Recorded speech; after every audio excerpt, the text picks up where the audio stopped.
welcome back. Time to start the next talk. Please find your seats. And yeah, there are plenty of them. We are in this nice, beautiful, huge auditorium. My name is Baiva Kaškina. I'm the head of Latvian National CSERT. I'm chairing this session. And it's my great honor and privilege to welcome the next speaker, Vladimir Kropotov. He's a researcher with the Trend Micro forward-looking threat research team. And the presentation that we will have now is about your mobile phones. That might be that your mobile phone is not your mobile phone. And I think it's a very exciting and also worrying topic because we rely so much on our mobile phones nowadays. So please, Vladimir, tell us more why it can be so that my mobile phone is not my mobile phone. Welcome. So let's start with a simple question. I know we are in security, and that means sometimes we're traveling with burner laptops, sometimes we have burner phones or whatever. So please raise your hand if you use more than one mobile phone in your life, regularly or occasionally. Please lower your hand if your second mobile phone costs more than $500. Okay. So the thing is, this talk is about actually a dive into combination of abuse of SMS lending services, and it has supply chain angle. And the reason why we're talking here, we discovered a group which were able to compromise millions of mobile devices, and we're climbing availability for monetization of those devices in over 180 countries, so roughly everywhere in the world. And one of the target audience is the security researchers and security personnel who buy cheap phones as a burner phones, but in some cases where phones are infected, so all the security measures are broken, and that's why we call this presentation "Your phone is not your phone." So this is the brief agenda. We'll have introduction, dive into one group. We analyzed mostly impacts for different groups like phone producers, like people who own the phones, and for the portals which using SMS for confirmation, but there is a slightly wider scope. So this research was done by the group of researchers from 3 teams in Trend Micro, including me, Fyodor Yarachkin, Paul Paharis, Ryan Flores, and Zhen Yudon. And I'm presenting this research here. So the topic of supply chain attacks is hot, but it becomes way more interesting when we come into the root of trust, because normally what happened with the phones, with computers, we buy those phones or computers and then we start to protect them. But what happened if this phone or mobile device arrives already pre-infected? That's another story, another threat model, and what's for our point of view is way more dangerous. So let's look into a historical overview. And the story didn't start pretty recently, and it has a roots when Android operation system was released as an open source in September 2008. And slightly after that, we see appearance of ROM, so-called ROM reflection services, which infect your phone before it was sold to the customers. And you can think about this like there was a big capabilities to produce mobile phones as hardware, but to sell them, there was a need for customization of the firmware images for brands, and everybody wanted to buy cheap, good, and fast phone. So sometimes you can see the phones with fake photo cameras or whatever, but no money left for a software component. and the sellers were forced to sell the phones cheaper. And their idea was, yes, I will sell this phone cheaper, but I refresh this phone before selling it, and will monetize this phone later. So what was the business model which bring us to the situation when phones initially were pre-infected, but it was phone by phone before selling in the small shops or wherever. And this model evolved over the last decade. So to go further, we need to introduce some terms which we'll use in our presentation. OEM is an original equipment manufacturer. So what's the company which produce equipment on own specification? You can think about LG or Samsung in this case. ODM is original design manufacturer, and the difference between them is that the use case for this ODM is mostly when you see the companies like big retailers or telecoms which are selling phones with their own brands. So we come into the factory and saying, I need a phone at this price range with this functionality, and I need to put the label on the phone. So FOTA is firmware over the air or software over the air, and the main function is to be capable to update device after it was shipped to the customer. And PVA is a phone verified accounts with accounts which use it by many portals to avoid appearance of the bots to link account to a particular person. And what's the general model of PVA?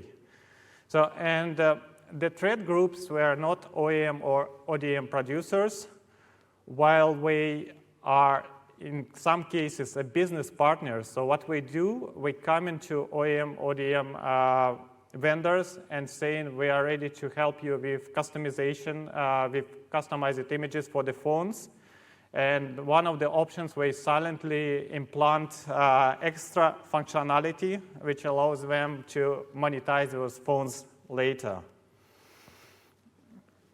So, and the key feature of those pre-infected phones is that malware is activated on the boot, and that means what's really hard to remove this malware without refreshing the phone. And there are options to detect some malware companies, but it's mostly plugins uploaded to the phone later. So, and mostly low-cost devices are affected, and kind of brands ordered by ODM programs.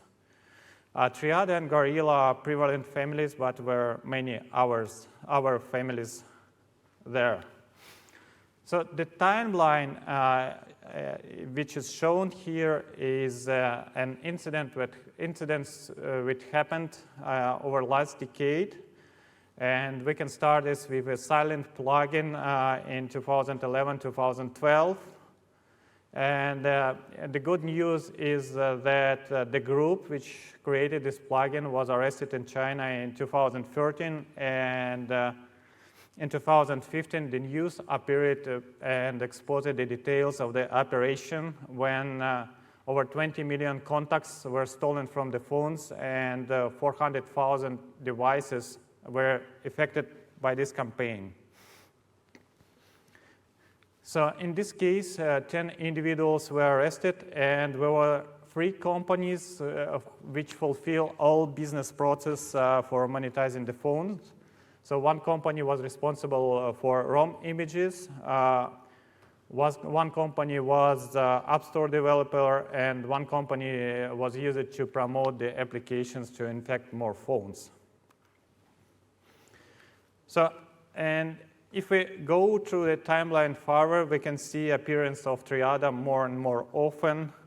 It was mentioned by Kaspersky, it was mentioned by our vendors, and we can see roughly 1-2 incidents per year related to supply chain or pre-installed malware on the phones.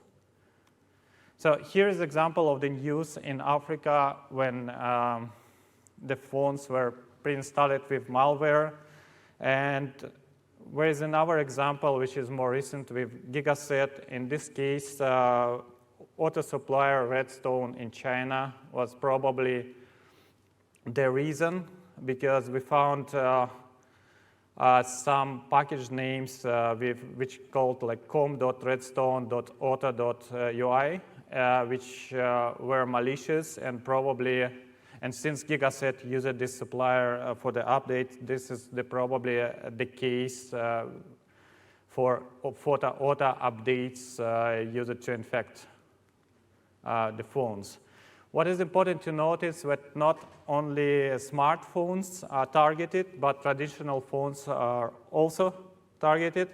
And this is the case when about 5 million traditional phones were spot infected in China.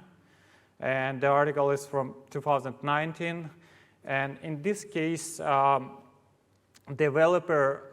software developer and the producer of the boards for the phones were arrested together with 14 suspects, which purchased personal information stolen from the phones.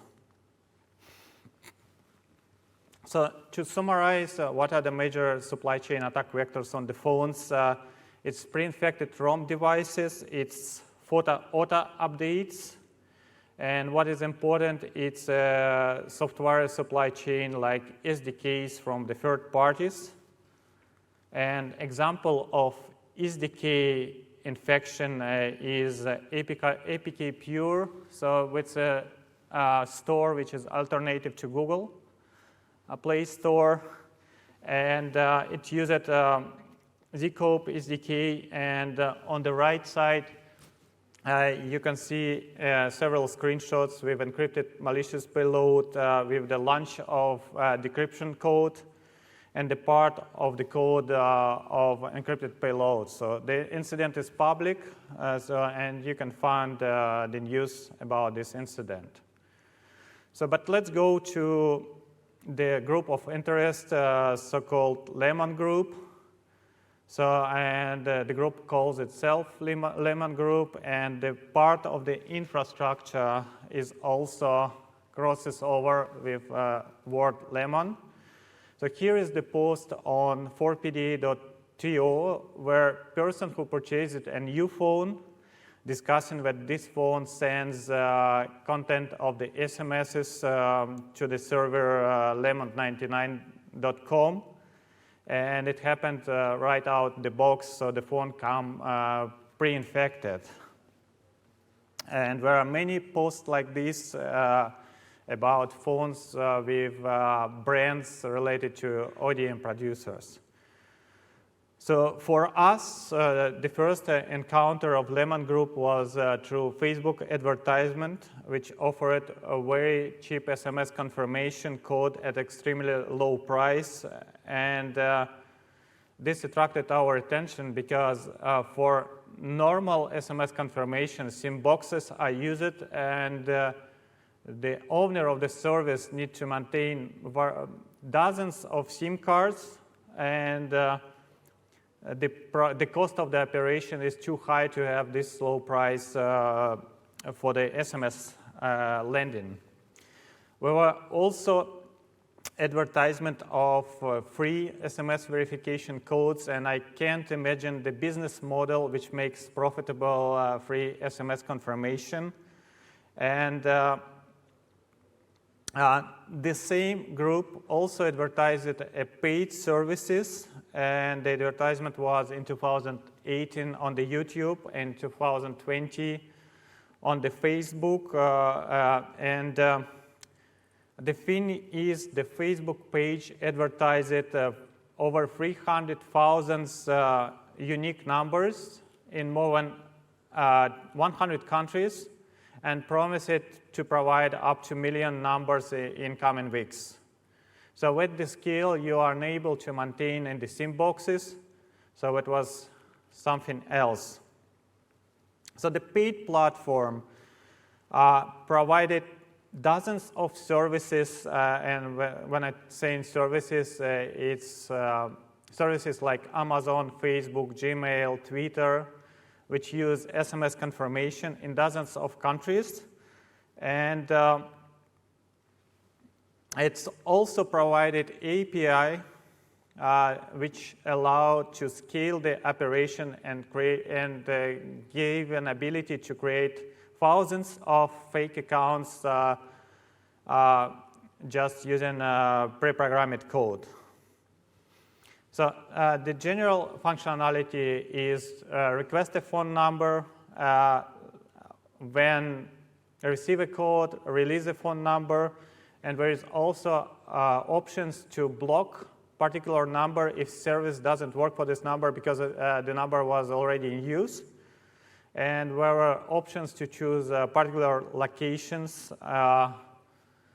for the phone numbers needed. And the services in the terms of this platform call it as a projects. So, and while exploring the infrastructure of this group, we got a sample which had capabilities to intercept SMS. We pivoted over the infrastructure, and what we found, what we think was a staging server. There was not so many connections, while many samples with different variants of Guerilla linked to this. So, and while collecting a variety of samples, analyzing infrastructure, we were able to spot how the group, how all those things are operating. So it was a pre-installed loader, and there was plugin architecture. And what is interesting in all those cases with pre-infected phones, where is a logic that prevents exposure of infection at early stages. That means if phone is just unpacked in the shop and it's on the test mode in the shop, it shouldn't expose some suspicious behavior. An example of this logic could be a number of the pictures stored on the phone. So for example, if phone have more than 50 pictures, when phone is in active use. And that means that's probably the time to initiate C2 communications. And what's the reason why the phone probably, or the malware not expose suspicious behavior in the sandboxes and the tests, because there are some triggers before this activity occurs. And plugins have different functions. Initially, we saw SMS interception. Later, we spot proxy services, and there was some other options which allow to commit scam, fraud, interception of credentials, which we will touch a bit later. But putting all together, like from the bottom, you can see the ROM, and then the main plugin and other plugins which we spot related to this group. So let's look into how acquisition of SMSs is done. So if you log into the portal, you need to choose the project, and the project is the service for which you create an account. And after that, you can initiate a registration in the service, and as long as you go to the field where you need to enter a phone, you can request the phone number from this platform, type this number in the service you need, and push send confirmation SMS button or wherever it's called. So after that, Lemon platform provides you the confirmation code, and creation of account can be continued. We spot an automation tools which allow to do this in bulk, like to create hundreds of accounts just by pushing one button and have enough money on Lemon platform. And what is interesting, what happens with the phone, which is not your phone. So what happened, the platform choose a phone in the country from the pool available, and then it sends a regular expression to the capture particular service SMS messenger and blocks the phone for 5 minutes. In those 5 minutes, if SMS is landed and this SMS is matching the service requested, only in this case the SMS will not be visible to the owner of the phone, and the content of SMS will be sent back to the platform and reuse it. While for any other SMSs, it will be visible for the owner. So what's the strategy to defend the platform from detection of infections? So here are some code snippets related to SMS interception and the malware using start hook by activity management service, and as I told, it just blocked the phone for a short period of time and then releases. So we will go back to the business model slightly later.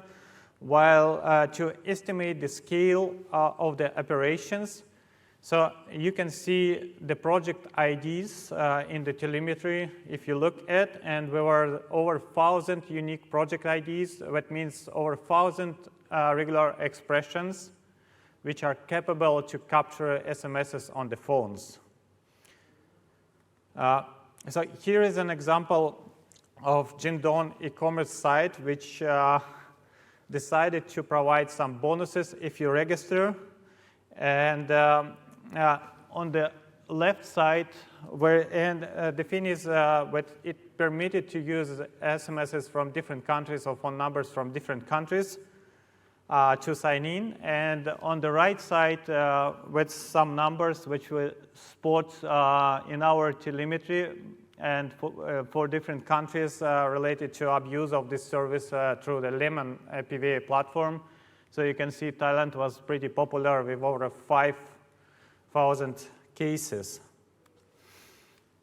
So what we spot later with the Lemon group also sells proxies, residential and mobile proxies.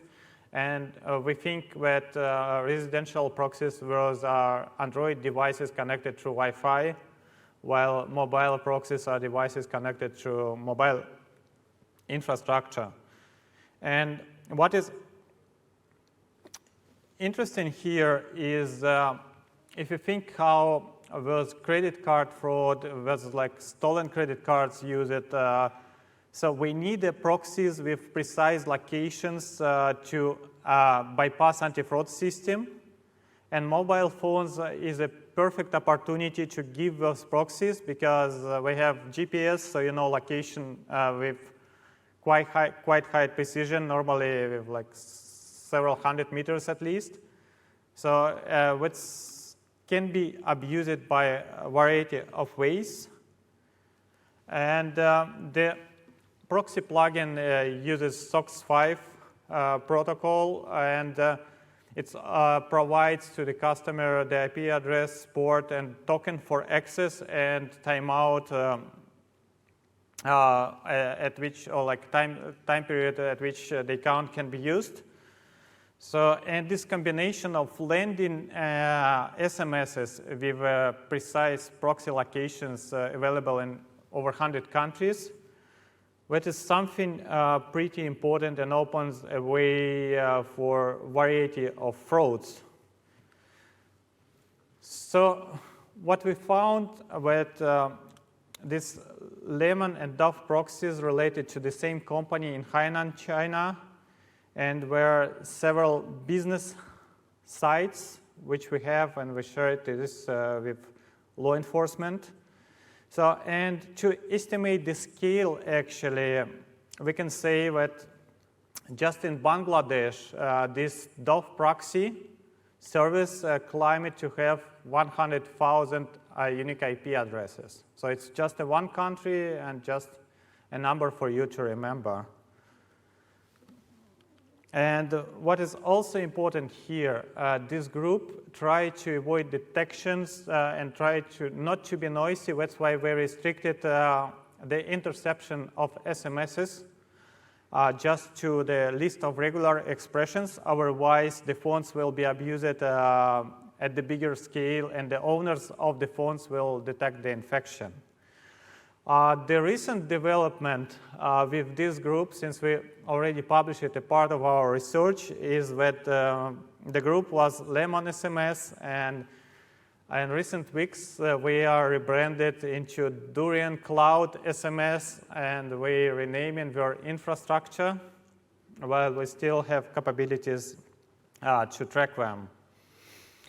So let's see what is impact of compromised phones, and it's slightly bigger than just SMS interception. So first of all, it's capabilities to initiate unauthentic behavior, so something which could spread false information, disinformation, promote different messages. Of course, it's abuse of sign-in bonuses. In some cases, it's abilities to bypass regional restrictions, like if Bitcoin is not permitted in particular country, probably the Bitcoin platforms limiting the phone numbers from this country from registering accounts. So of course, it's scam, fraud, and there are many other options. So what is important here with our phones, so when you buy a SIM card, you often need to show your ID. And that means that your phone in many countries is your digital identity. And this means that any actions done with this phone is actually actions done with your digital identity. And one of the examples here, if your phone will be used to register account in the car sharing portal, there might be some extra work, but there are a lot of leaked scans of documents, actually. So when some criminal buy an access to this car sharing portal and crash the car, you will be the first person who will be responsible for this and who will be approached by law enforcement.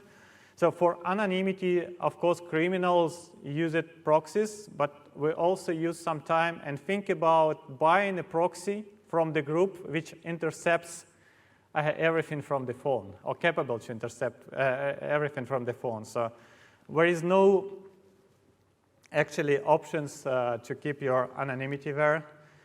What is interesting, there are new developments with this group start to collect WhatsApp access tokens. And this group also collects Facebook cookies, which use it for authentication and which allow to initiate parallel session to the Facebook accounts of real people. And that means if somebody needs to provide some messages or promote some messages on the Facebook platform, they can use accounts of real people with real behavior, with real history, and initiate parallel sessions and abuse this. So, of course, abuse of sign-in bonuses was a case in 2018 in China when Starbucks decided to provide coupons for a free cup of coffee for the people who registered in their mobile application. And what happened, around 400,000 disposable accounts were registered in one day, and when those coupons were sold, and was the way it was monetized. So there are impacts to different groups, and of course, impact to the privacy. So if you bought phone like this is not your phone, and you will be probably the first person who will be contacted by law enforcement in the case of the fraud from your phone number. And you can be impersonated in a variety of social media networks or messengers, and there might be more serious illegal actions from the criminals. So lessons for the platforms: one-time SMS is not enough, and be cautious when you initiate promotion campaigns, because there are many cases when those campaigns were abused, and having access to millions of phones in over hundreds of countries, it's a big opportunity for criminals to abuse promotion campaigns in any countries. What is really important you know, like in the context like pawn to own, you can hear there was like chaining the bugs or chaining the vulnerabilities to exploit 0-day, like to hack MacBook or iPhone. So here, by registering one account and exploiting this chaining of single sign-on, there is an option for criminals to monetize access to many services also. And this is important to keep in mind. So for brands, of course, remember the major attack vectors, and there will be always suppliers and contractors, and you need to verify and regularly double check if something is changed, and because otherwise it will be a big reputation impact. So it's not the way you can save the money. So, and what we need to keep in mind also is that we need to have security processes in place. So online anonymity and those verified account with kind of double-edged sword. So if you decide to register like account for like some criminal forum or something, like to investigate the cases and you use their services, you can expose a random person in the world, and law enforcement will come to this person. And for law enforcement also, we need to track at early stage of the investigation where was the real suspect, or it was the person whose phone was abused. And the scale of infections gives a big opportunity actually for criminals to monetize these accesses with a variety of ways. So, and also the recent developments of the group when we switch it from SMS interception and proxies to interception of the access tokens to different accounts, it's also dangerous because access to those phones, if the data from these phones will be processed the same way as now ransomware groups processing their victims, knowing everything about the victim before initiating attacks, there is a good chance that important people or like CEOs or political persons will have compromised phones, so there is an opportunity for targeted attacks. So here are some suggestions for different focus groups, like customers, smartphone vendors, and online platforms. And you can find more details on the report which was published, and we're preparing another research. So we will continue this research and publish more about this. So for now, thank you very much. And if you have questions, we can do this now or during the lunch. Thank you. Thanks a lot, Vladimir. I think there is time for one question. Yes, Kauto? Yes, Kauto Huopio, Enisa. I'm just wondering if you have any recommendation to telecommunications providers who have SMS firewall capabilities. Are there any patterns of SMS activity that could be detected at a mobile network level on this type of incidents?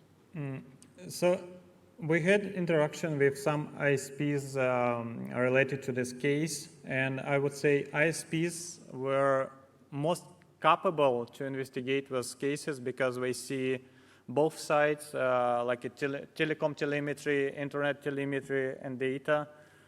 So I think there is opportunity to trace here, and given a small bunch of indicators to telecom, we were able to scale this, let's say, 10, 20 times in the terms of criminal infrastructure, in the terms of affected models, because telecom sees those models. So, and the way we could actually not trace the SMSs while trace the supply chains of particular models, which are mostly infected. Because if you see, let's say, for model A of vendor A, where like 20 infected devices in the country, out of 20,000, and for another vendor were like 20,000 infected devices out of 21,000. So you can just statistically trace potential supply chain cases versus the cases where users infected their phones while downloaded applications from alternative sources.